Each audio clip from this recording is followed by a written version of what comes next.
नमस्कार। मैं हूं जयसुख निमावत। धर्म और ज्योतिष कार्यक्रम में आप सभी मित्रों का स्वागत है। आज का हमारा विषय है श्राद्ध करने से क्या फल मिलता है और श्राद्ध न करने से क्या होता है। क्योंकि पितृपक्ष चल रहा है, इसीलिए हम श्राद्ध के बारे में इस वीडियो बना रहे हैं। श्राद्ध क्या है? पितरों के उद्देश्य से श्रद्धा पूर्वक जो कर्म किया जाता है उसे श्राद्ध कहते हैं। श्रद्धार्थमिदं श्राद्धम, श्रद्धार्थ इदं श्राद्धम। इसे पितृयज्ञ भी कहते हैं। श्राद्ध सिर्फ पितृगण की संतुष्टि के लिए किया जाता है, लेकिन श्राद्ध से संतुष्ट होकर पितृगण श्राद्धकर्ता का कल्याण भी कर देता है।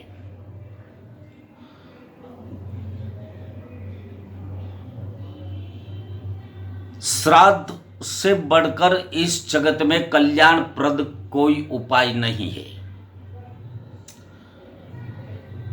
क्या होता है श्राद्ध करने से? क्या मिलता है? श्राद्ध से अनुष्ठाता की आयु और आय दोनों बढ़ते हैं। पुत्र प्रदान करता है, यश देता है, प्रतिष्ठा देता है, धन धान्य देता है, धन धान्य का अंबार लगा देता है। पितर अगर प्रसन्न है तो आप कहेंगे कि श्राद्ध हम करेंगे कैसे? देखिए, श्राद्ध में 3 बात प्रमुख है। पिंडदान, तर्पण और ब्रह्म भोजन। तो आपके मन में प्रश्न हो सकता है कि हम यहां ब्रह्म भोजन कराए, हम यहां पितृतर्पण कराए, हम यहां पिंडदान कराए, और जो व्यक्ति मृत हो चुके हैं उस मृतात्मा को ये सब क्रियाएं कैसे प्राप्त हो सकती है? जहां दिया हुआ पदार्थ कैसे प्राप्त हो सकता है, हम तर्क के साथ बता देंगे। अगर भारत की मुद्रा रुपया है और आपके अमेरिका में स्थित किसी रिश्तेदार के अकाउंट में आप जब रुपया डालते हैं तो वहां की मुद्रा डॉलर है, तो आपने इसके अकाउंट में रुपया ट्रांसफर किया और वहां उसको मिल गया डॉलर होकर, कन्वर्ट हो गया। अगर लंदन में रहने वाले किसी व्यक्ति के अकाउंट में आपने पैसा रुपया ट्रांसफर किया अपने अकाउंट से, तो उसको मिल जाएगा पाउंड के रूप में, वहां की मुद्रा के रूप में मिल जाता है। अगर दुबई में स्थित किसी व्यक्ति के अकाउंट में आपने ट्रांसफर किया तो वहां दिनार के रूप में कन्वर्ट हो जाएगा। विश्व की मानव रचित सरकार इस प्रकार मुद्राओं का रूपांतरण कर सकती है, तो हमारी सर्वशक्तिमान ईश्वरी सरकार आपने जो यहां पिंडदान किया है, तर्पण किया है, ब्रह्म भोजन करवाया है, वो रूपांतरित होकर जहां होंगे उस रूप में मिल जाता है।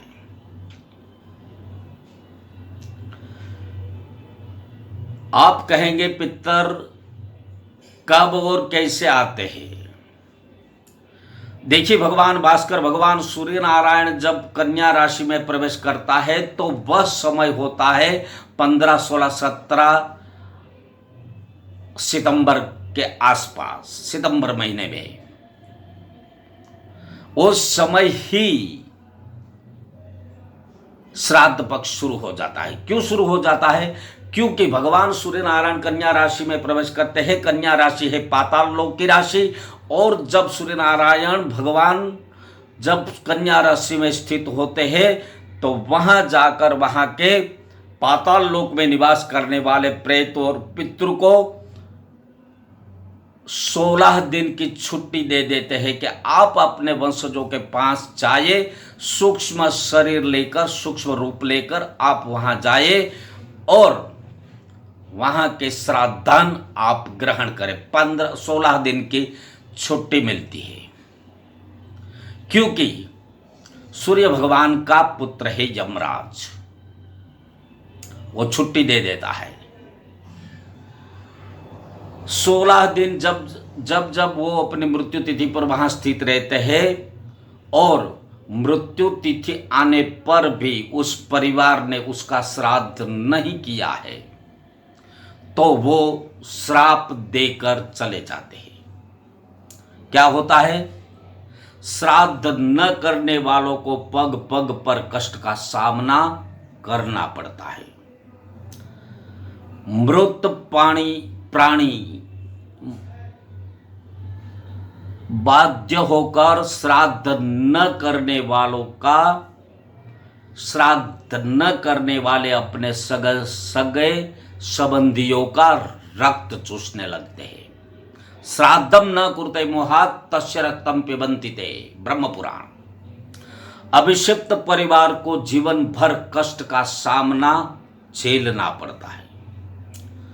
उस परिवार में पुत्र उत्पन्न होता ही नहीं, कोई निरोग रहता ही नहीं, लंबी आयु होती ही नहीं, किसी तरह कल्याण होता ही नहीं। इसीलिए श्राद्ध पक्ष चल रहा है, आप अपने पितरों के निमित्त उसके मृत्यु तिथि पर श्रद्धा से श्राद्ध करें, ब्रह्म भोजन कराए, पिंडदान करें, तर्पण कराए। इससे आपके पितर प्रसन्न होकर आपको वरदान देगा। हमने बताया कि रक्त पिबन्ति ते,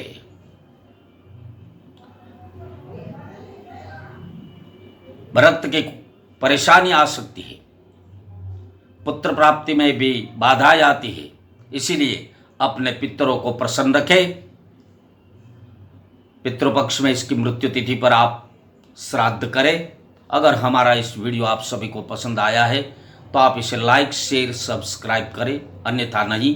वंदे गौ मातरम।